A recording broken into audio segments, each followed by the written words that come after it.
नमस्ते। आज हम आए हैं घृष्णेश्वर मंदिर में घृष्णेश्वर ज्योतिर्लिंग के दर्शन करने।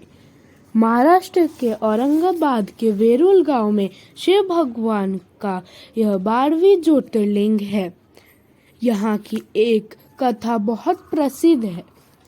यह माना जाता है कि यहाँ पे सुधर्मा नामक एक ब्राह्मण अपनी प्रिय पत्नी सुदेहा के साथ रहा करता था। वे बड़े ही धार्मिक थे। वे प्रतिदिन अपने आराध्य भगवान शिव की पूजा किया करते थे। वैसे तो दोनों बड़े ही सुखी थे, लेकिन उनकी कोई संतान नहीं थी, जिसके कारण अपने पड़ोसियों के ताने सुनने पड़ते थे। इसलिए अतः दुखी होकर सुदेहा अपने पति से बोली कि हे नाथ, सृष्टि का यही नियम है कि जो वंश इस पृथ्वी पर चल रहा है उसे आगे बढ़ने का दायित्व संतान का होता है। मैं तो संतान सुख से ही वंचित हूँ। कृपया करके अपने वंश को नष्ट होने से बचाइए। आप मेरी बहन घुष्मा से विवाह कर लीजिए। सुधर्मा ने इनकार कर दिया और कहा कि इस विवाह से सबसे ज्यादा दुख खुद तुम्हें ही होगा। अतः अपने हठ से अपने पति सुधर्मा का विवाह अपनी बहन घुष्मा से करा दिया। घुष्मा अपनी बड़ी बहन के कहने पर प्रतिदिन 101 पार्थिव शिवलिंग बनाकर प्रतिदिन विधि पूर्वक उनकी पूजा करती थी और फिर उनका विसर्जन एक तालाब में कर देती थी। शिव की कृपा से घुष्मा को एक गुणवान पुत्र हुआ।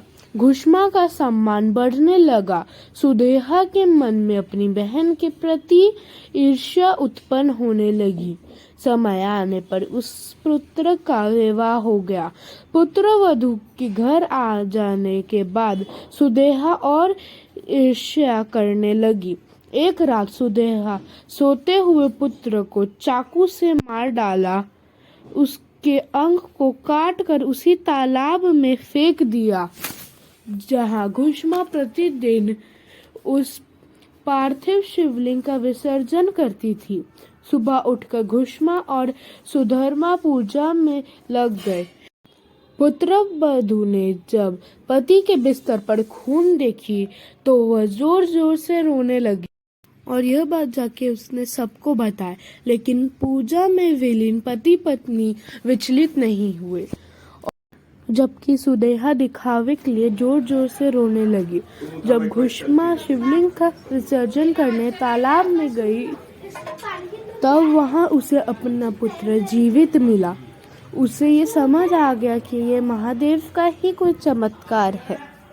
तभी वहां शिव आठों दिशा से प्रकट हुए और सुदेहा को मृत्यु दंड देने के लिए प्रस्थान किए। तभी घुष्मा ने शिव जी को रोका और शिव जी ने उसकी भक्ति से उसे प्रसन्न होकर 2 वर मांगने को कहा। तो घुष्मा ने पहला वर यह मांगा कि वह उसकी बहन को क्षमा कर दे और दूसरा वर यह मांगा कि वह यहाँ पे स्थापित होकर जो भी निसंतान है उन्हें संतान का वरदान दे। यह थी घृष्णेश्वर मंदिर की कथा।